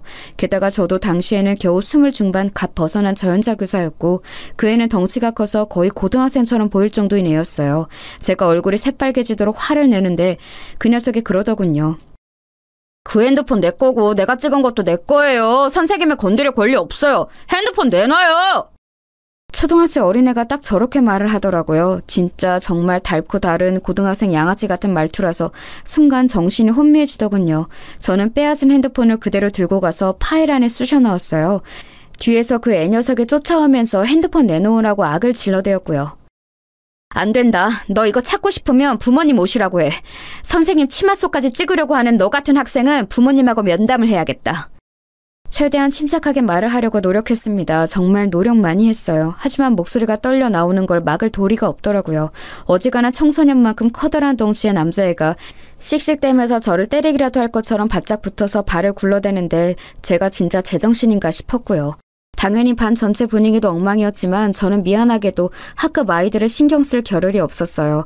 당장 제가 지금 학생한테 치마 속을 찍히는 짓을 당한 터라 손까지 떨려왔기 때문이었죠. 그 녀석은 저를 때리기라도 할 것처럼 씩씩대면서 제 코앞에서 왔다 갔다 하더니 곧 쾅 하고 교실 문을 박차고 나가버렸어요. 정말 선생님이나 같은 학급 친구들에 대한 배려나 존중이라고는 손톱만큼도 없는 애였죠. 심장이 쿵쾅거리면서 뛰었어요. 겉으로는 멀쩡한 척하려고 어찌나 애를 썼는지 손이 후들거리면서 무릎이 떨리더군요. 하지만 지금 학급 애들이 저를 쳐다보고 있었기 때문에 거기에서 제가 약한 모습을 보일 수는 없었거든요. 그랬다가는 남은 애들 중 좀 삐딱한 애들까지도 저를 우습게 볼 게 너무 뻔했기 때문이었어요. 그러면 정말 남은 기간 동안 이 학급 애들하고 같이 지내고 가르치는 게 악몽이 되길 뻔했죠. 이를 악물고서 괜찮다는 듯이 얼굴을 가다듬고서 마치 걔가 원래 없던 것처럼 그냥 수업을 진행했어요. 그 녀석하고 비슷한 성향인 애들이 눈치를 보면서 딴지를 걸까 말까 하는 게 느껴졌지만 아무런 표정 변화 없이 그대로 쭉 수업을 진행하니까 말없이 수그러들더군요. 아마 제가 조금이라도 흔들렸다면 그 녀석들까지도 저한테 대들면서 비웃고 나가버렸을 게 뻔했어요. 그나마 제가 무표정하게 수업을 지속해서 아무 말도 하지 않은 거였죠. 그러고 나서 저는 그날 교관 선생님과 교장 선생님한테 가서 이런 사실을 알렸습니다. 학생이 선생님의 치마 밑으로 핸드폰을 넣어 몰카를 찍으려 했다는 사실만으로도 이미 범죄였으니까요. 하지만 교관 선생님도 교장 선생님도 별다르게 저를 위해서 화를 내주시지는 않았어요. 그냥 참 그 애가 잘못했다면서 그래도 선생님이니까 한번 참고 넘어갈 줄 아는 말만 계속했죠. 저는 솔직히 이해가 되지를 않았어요. 아니, 어떻게 이런 걸 참고 넘어가 주라는 건지 말이에요. 게다가 학생 훈육의 면에서도 이건 말이 안 되는 거였어요. 잘못한 건 확실히 짚어주고 벌을 받고 넘어가야 그게 잘못된 것인 줄을 아는 거잖아요. 그런 과정을 거쳐야 나중에 사회에 나가서도 잘못된 일을 하면 안 된다는 사실을 알게 되는 거고요. 하지만 제가 아무리 말씀을 드려도 교감도 교장도 전혀 귀담아 듣지 않으시더군요. 교장 선생님은 도리어 저를 나무라듯이 말씀하셨어요. 거 손선생 좀 참지 그랬어요. 걔 부모들이 아주 골치 아프단 말이야. 얼마나 막무가내인지 알아? 하지만 제가 이걸 참고 넘어간다고 해도 걔가 나중에 어떤 꼴이 될까요? 애를 가르치기 위해서라도 이건 그냥 넘어가면 안 되는 거라고 생각합니다. 그거야 우리가 알 바가 아니지. 이제 애들의 미래를 우리가 책임진다는 생각은 버려요. 그런 마인드로는 애들 가르치는 일 길게 못하니까. 아니 물론 손 선생이 아직 젊고 교직에 들어온 지 얼마 안 되어서 이상적인 생각을 하고 있다는 건 알아요. 하지만 그게 먹히는 시대가 아니란 말이지. 손 선생 본인은 물론이고 다른 학생들이나 선생님들까지도 다 너무 골치가 아파진다고. 본인 혼자만 힘들고 마는 게 아니란 말이야. 교장 선생님은 답답하다는 듯이 저한테 그렇게 꾸중을 하셨습니다. 제 잘못은 아무것도 없는 상태에서 상사한테 싫은 소리를 듣는 그 상황이 정말 이해도 가지 않고 납득도 되지 않더라고요. 저도 원래 그렇게 얌전하거나 고분고분한 성격은 아닌데 그래도 아직 저연차 교사이기도 했고 학교라는 조직의 분위기상 항상 다소곳한 태도를 유지하고 있었어요. 그래서 교장 선생님한테도 그때 아무런 말대답을 하지 않고 그냥 듣기만 하다가 나왔었죠. 나와서도 정말 속이 뒤집혀서 퇴근을 할 수가 없더라고요.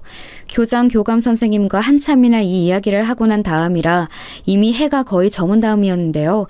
교무실에서 선생님들은 많이 퇴근하시고 난 다음이라 저는 한숨을 쉬면서 애한테 빼앗았던 핸드폰을 책상 위에 올려두었어요. 어차피 패턴으로 여는 것이라 저는 알 수 없었고 애 부모님이 오면 면담한 다음에 열어서 제 치마 속 촬영한 영상을 지우게 해야 할 거라고 생각하고 있었거든요. 그런데 그때 제 핸드폰으로 전화가 오더라고요. 번호를 보니까 그의 부모님 번호였어요. 저는 애들 번호는 물론이고 부모님 번호까지 다 꼼꼼하게 저장을 해두었거든요. 그 애는 아마 저한테 혼나고서 곧장 부모님 퇴근하자마자 이야기를 한 것 같더군요. 그래서 마음을 단단히 먹고 걔 부모님한테도 쓴소리를 좀 하겠노라 결심한 이후에 전화를 받았죠. 그리고 통화가 연결되자마자 제가 여보세요라는 말을 꺼내기도 전에 전화에서 거의 귀가 찢어질 것처럼 엄청난 소리로 욕이 쏟아져 나왔어요. 아마 들어보지 못한 분들은 잘 모르시겠지만 전화기를 통해서 그 아기가 가득 눌러 담긴 상대방의 욕설이 저한테 쏟아지는 걸 들으면 거의 정신이 멍멍해질 정도예요. 저는 핸드폰을 들고서 대체 이게 뭔가 싶어서 멍하니 있었어요. 제가 알아들을 수 있는 말은 맨 끝에 문장 하나 정도였죠. 네가 교사면 다야? 너 내가 내일 학교 가서 죽여버릴 테니까 그렇게 알아. 신경질적인 남자 목소리였습니다. 보통은 어머님이 먼저 전화를 하시고 그 후에 면담이 잘 진행되지 않으면 아버님께 전화를 드리는 경우가 많았는데 이번에는 먼저 애 아버지가 먼저 전화를 한 거였어요. 정신이 멍멍해서 대답도 제대로 못하고 있는데 그대로 전화가 끊어지더군요. 저는 멍청한 상태로 앉아 있었어요. 다시 전화를 해서 사정을 설명을 하고 이야기를 나눠보아야 할 것 같은데 도저히 그럴 수가 없더라고요. 그렇게 일방통행으로 욕설을 얻어먹었는데 바로 정신이 차려질 리가 없지 않겠어요? 그래도 한참 앉아있다가 손이 떨리는 걸 가라앉히고서 다시 그 번호로 전화를 해봤지만 저쪽에서 딱 끊더군요. 몇 번 더 해봤지만 계속해서 끊어버려서 저는 결국 아무것도 하지 못한 채로 퇴근을 할 수밖에 없었어요. 가족과 함께 살고 있었기 때문에 제 얼굴이 어두운 걸 보고 엄마가 급히 따라오면서 대체 무슨 일이냐고 물으셨죠. 아, 너 왜 그러니? 무슨 일 있어? 얼굴이 너무 안 됐다. 별거 아니에요, 엄마. 그냥 좀 피곤해서. 애들이 말 안 들었어? 뭐 과일이라도 깎아줄까? 괜찮아요. 필요하면 이야기할게요. 저희 엄마는 가정주부로 평생 살아오신 분이라 굉장히 심약하셨거든요. 그러니까 제가 겪은 일을 그대로 말했다간 거품 물고 넘어가시게 뻔해서 그냥 제가 입을 다무는 쪽을 선택했던 거였죠. 저희 아빠는 또 다혈질이셔서 이런 일이 생기면 화를 내실 거라 제가 말하지 않는 게 나았고요. 사실 우리 부모님도 나 보호하려고 애쓰셨었지 싶어서 마음이 조금 가라앉았습니다. 부모들은 항상 아이가 학교에서 혼나고 오거나 친구들과 싸우고 오면 마음이 불안정해지기 마련이죠. 아마 그의 아버님도 그런 게 아니었을까 싶었어요. 세상에는 참 여러 가지 사람이 있어서 자기가 불안해지면 욕설로 그 불안을 해소하려고 하는 이들도 있었으니까요. 그 녀석의 태도로 봐서는 부모님의 공격성이 있을 것 같아서 그 정도는 감안하고 마음을 단단히 먹으려고 애를 쓰기도 했습니다. 그리고 다음날 저는 어느 정도는 각오를 한 채로 출근을 했어요. 그런데 아침에는 아마 시간이 없었는지 그의 아버님이 안 오셨더라고요. 그 녀석은 아무 기색도 없는 채로 출석해서 앉아 있었고요. 그런데 눈길도 안 마주치고 고개를 이리저리 팩팩 돌리는 꼴이 전혀 반성한 기색은 아니었죠. 아마 오후나 퇴근 이후에 오지 않을까 싶었을 때였어요. 딱 점심시간 직전인 시간이었는데 끝나기 거의 20분 전쯤 갑자기 교실 문이 벌컥 열려서 정말 깜짝 놀랐습니다. 제가 놀라서 돌아보니까 거기 어떤 중년 남자가 시근덕대면서 서 있더군요. 저는 누구냐고 물으려다가 직감적으로 그 사람이 그 녀석 아버님이라는 사실을 눈치챘어요. 오늘 이렇게 갑자기 찾아올 만한 사람은 그 아버님밖에 없었으니까요. 아버님, 혹시 오늘 면담하러 오셨나요? 지금 수업이 아직 안 끝났으니 조금 기다리셔야... 제가 그렇게 말을 하는데 그 학부모님을 기다리지 않고 그냥 교실로 성큼성큼 들어오시더군요. 그러더니 제 멱살을 잡고 다짜고짜로 밀치셨어요. 저는 너무 창졸간에 일어난 일이라서 비틀거리면서 뒤로 거의 넘어질 뻔했는데 다행히 교탁을 잡아서 넘어지지 않을 수 있었죠. 그대로 넘어졌다면 아마 크게 다쳤을지도 몰랐는데 어떻게든 중심을 잡아서 간신히 서 있었어요. 그런데 그 아버님은 거기서 그치지 않고 교탁을 발로 차면서 소리를 질러대더군요. 네가 선생이면 다야, 어? 야, 네가 내 아들 핸드폰 뺏어갔어? 그거 너 강도질이야, 알아? 네가 무슨 권리로 애 핸드폰을 빼앗아가? 너 공산당이야, 어? 남의 재산을 왜 손을 대? 그 아버님은 정말 말도 안 되는 소리를 하면서 목에 핏대를 세워가면서 소리를 질러댔습니다. 저는 그 아버님이 들어오자마자 제 멱살을 잡고 밀쳐서 놀라 손발이 떨리는 와중에 마구잡이로 고함까지 질러대니 견딜 수가 없었어요. 제 나이 겨우 20 중반 조금 넘었을 때였는데 저연차 교사가 감당하기에는 힘든 일이었죠. 학급 아이들이 전부 다 놀란 눈으로 저를 쳐다보고 있는 가운데 그 녀석은 저를 비웃는 얼굴로 빙글빙글 웃으면서 쳐다보고 있더군요. 그리고 그 녀석 주변으로 앉은 비슷한 놈들도 희죽거리면서 쳐다보고 있었고요. 정말 머리가 아득해지는 기분이었어요. 그리고 너 뭐 애한테 소리를 질렀다며? 야, 너 그거 아동학대인 거 알아? 죽을라고 이게 확. 내가 너 고소해서 교사 잘리게 만든다. 알아? 이런 게 선생이랍시고 자리 보존하고 앉아가지고 애한테 소리나 지르고 말이야. 아버님 진정하세요. 일단 말씀이라도 좀 들어보시고. 야, 됐어. 내가 지금 교장하고 교감한테 가서 단판 짓고 올라니까. 너 진짜 가만 안 둔다. 그렇게 고함을 지르고서 그 아버님은 순식간에 애를 데리고서는 교실 밖으로 사라져버렸어요. 저는 이제 정말 다리가 떨려서 제대로 서 있을 수가 없더군요. 그렇게 제가 봉변을 당하는 사이에 점심시간 벨이 울렸고 차라리 다행이라는 생각이 들어서 저는 애들한테 밥 맛있게 먹으라는 인사만 간신히 한 채로 교무실로 들어왔어요. 당연히 저는 아무것도 먹지 못했죠. 그러고 나서 한 30분쯤 뒤에 교장실에서 내선 전화가 걸려왔어요. 손 선생, 다시 그 아버님께 전화드려서 정중히 사과드려. 그리고 애한테 핸드폰 돌려주면서 또 미안하다고 사과 꼭 하고. 안 됩니다. 저는 잘못한 게 없어요. 제가 왜 사과를 드려야 하나요? 그리고 그 핸드폰 안에 불법 촬영물이 있는데 그걸 돌려주라는 말씀이세요? 저는 너무 놀라고 화가 나서 대뜸 목소리가 높아졌어요.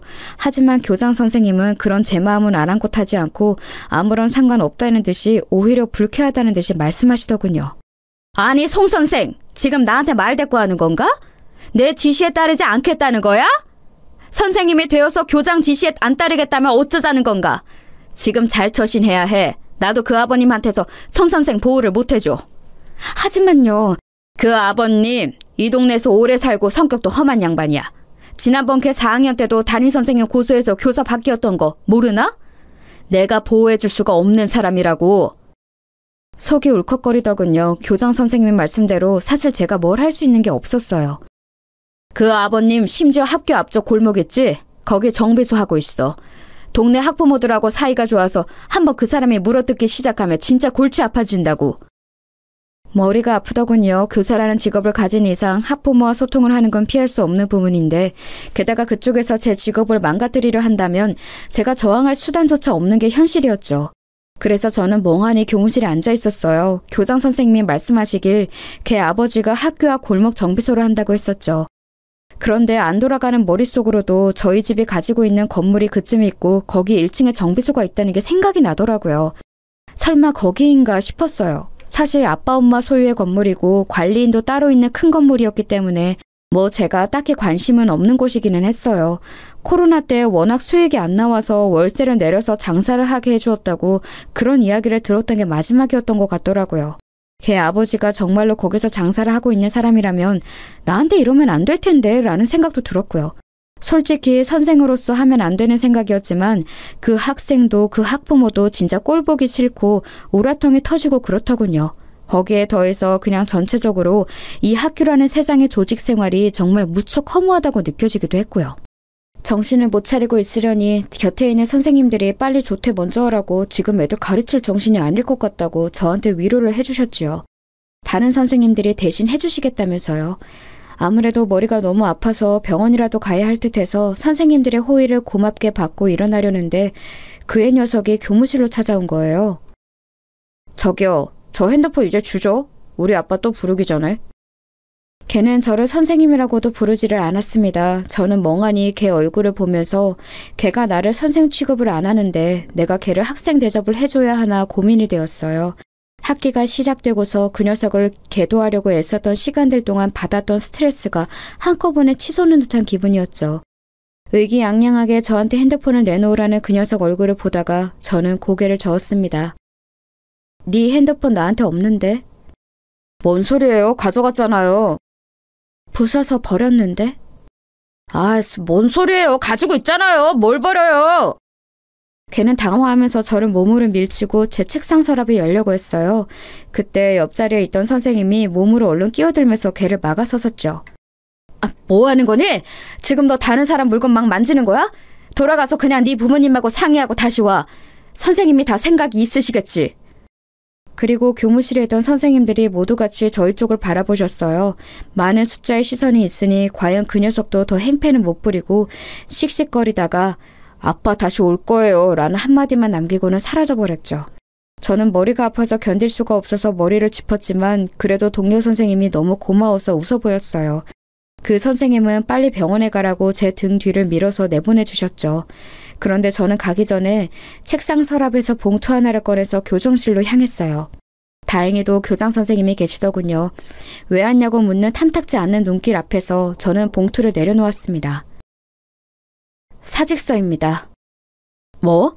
아니, 그 아버지 때문에 그래? 뭘 그런 일 때문에 사직서를 내? 그 애한테 핸드폰 돌려줄 수 없습니다. 저 몰카 찍은 증거니까요. 그리고 그 아버지라는 인간한테도 사과 안 합니다. 못해요. 그러면 그 사람 송 선생 고소한다니까? 하라고 하세요. 아니, 이건 내가 지금 수리는 안 하겠네. 머리를 식히고 다시 내일 와서 내도록 해. 이런 식으로 굴면 그 학급은 다시 담임이 바뀌는데 애들은 생각 안 하는 거야? 교장은 준엄하게 저한테 반의 다른 아이들을 생각하라고 말씀하셨죠. 저는 순간 머릿속에 차게 식는 것 같아서 그럼 알겠다고 내일 다시 생각해보고 오겠다고 하고서 돌아섰습니다. 조퇴하는 길에 마음이 정말 두 갈래였어요. 그래도 대학부터 임용고시 교사로 임해서 현재까지의 모든 세월을 다 허송세월로 돌리게 되는 사직서보다는 이번 일 그냥 꾹 참고 넘어가는 게 낫지 않을까. 하지만 그렇다고 이런 환경 속에서 계속 교사 일을 끌고 가는 것보다는 아예 그만둬버린 게 낫지 않나. 머릿속이 정말 혼란스럽더군요. 게다가 제가 그만두면 반의 담임이 또 바뀌게 되니 얌전하고 순한 다른 학급 아이들은 피해를 보게 되는 거였어요. 그래서 너무 고민이 되어 집에 가서도 멍하니 정신을 차리지 못하고 있는데 제 핸드폰으로 전화가 오더군요. 번호를 보니까 또 그 아버지였어요. 저는 그냥 번호를 내려다보다가 받지 않고 끊어버렸죠. 그러더니 전화가 또 오고 계속 끈질기게 오는 거예요. 마치 무슨 스토킹이라도 하는 것처럼요. 저는 정말로 핸드폰을 그냥 꺼버릴까 했는데 사직할 각오까지 한 마당에 대체 이 인간이 또 무슨 소리를 할까 궁금해서 한 10통쯤 전화 왔을 때 전화를 받았어요. 그랬더니 예상했던 것처럼 또다시 욕설이 줄줄이 튀어나오더군요. 야, 너 내가 기회 줬는데 또 애한테 지랄했어? 뒤진다 진짜. 교장이 설설 기면서 한 번만 기회 달라고 해서 봐줬는데 핸드폰을 부쉈다고? 너 제정신이냐? 저는 이게 욕설 듣는 처음이 아니라서 이미 익숙해진 건지 그렇게 막 화도 안 나더라고요. 그냥 듣고 있자니 조용해서 저쪽은 더 화가 난 것 같았어요. 야, 왜 대답이 없어? 이제 학부모가 우스워 보여? 내가 너 고소해서 꼭 길바닥에 나앉게 만든다. 내가 가만히 있을 것 같아? 어? 니네 부모는 너 그렇게 키웠냐? 선생이라는 게 가정교육을 어떻게 받은 거야? 야, 니네 애미애비는 대체 뭐 하는 것들이길래 이런 걸 선생이랍시고. 저는 가만히 듣고 있다가 그 사람 말이 저희 부모님에게까지 가자 더 듣고 싶지 않아졌어요. 그래서 가만히 확인차 물어보았죠. 아버님, 이 동네에서 정비소 하신다고요? 그래, 내가 여기 아는 사람이 몇 명인데 내가 학부모들하고 이야기해서 너 가만히 안 둔다. 애 핸드폰 들고 와서 우리 집 앞에서 무릎 꿇고 사과해. 네 부모까지 와서 무릎 같이 꿇어. 듣다 보니 이게 정말 요즘 말하는 진상 학부모구나 싶더군요. 그래서 저는 그냥 내일 뵙죠 라고 말하면서 전화를 끊었어요. 또다시 전화가 왔지만 아예 그 번호를 차단시켜버렸죠. 저는 그렇게 하고서 거실로 나갔어요. 제 방에 아무 말도 없이 들어가서 저를 걱정하며 안절부절 하시던 엄마가 저한테 얼른 달려오셔서 제 손을 붙들고 소파로 가서 앉으셨죠. 대체 무슨 일이야? 너 뭐 큰일 있지? 계속 얼굴이 너무 안 좋아. 엄마 나 사직하려고. 뭐? 그게 무슨 소리야? 무슨 일이 있었길래 그래? 엄마는 너무 놀라서 눈을 크게 뜨면서 물어보셨습니다. 솔직히 말하면 성인이 되어 직업적으로 독립했다면 이런 이야기는 다 해결된 다음에 부모님께 말씀드리는 게 맞다고 생각하고 있었어요. 하지만 이렇게 제가 구석으로 몰린 마당에 저희 부모님의 힘을 빌리지 않을 이유도 없었습니다. 유치하고 치졸하긴 해도 저도 그냥 있을 수가 없겠더라고요. 제가 그동안 있었던 일을 이야기하자 엄마 얼굴색이 새파랗게 변했다가 새하얗게 변했다가 아주 난리가 났더라고요. 엄마한테 스트레스를 드리고 싶지는 않았는데 그렇게 화를 내시는 모습을 보니까 마음이 안 좋았어요. 엄마는 벌떡 일어나서 이리저리 왔다 갔다 하면서 입술을 잘근잘근 씹으셨습니다. 그런 짐승 새끼 같은 애비하고 자식 새끼가 다 있지? 근데 그런 것들이 선생님이 너한테 그 지랄을 했다고? 심지어 교장은 너한테 사과하라고 했고? 그래서 나 더 이상은 못 다니겠어요. 그냥 다른 곳으로 취업하려고. 그래.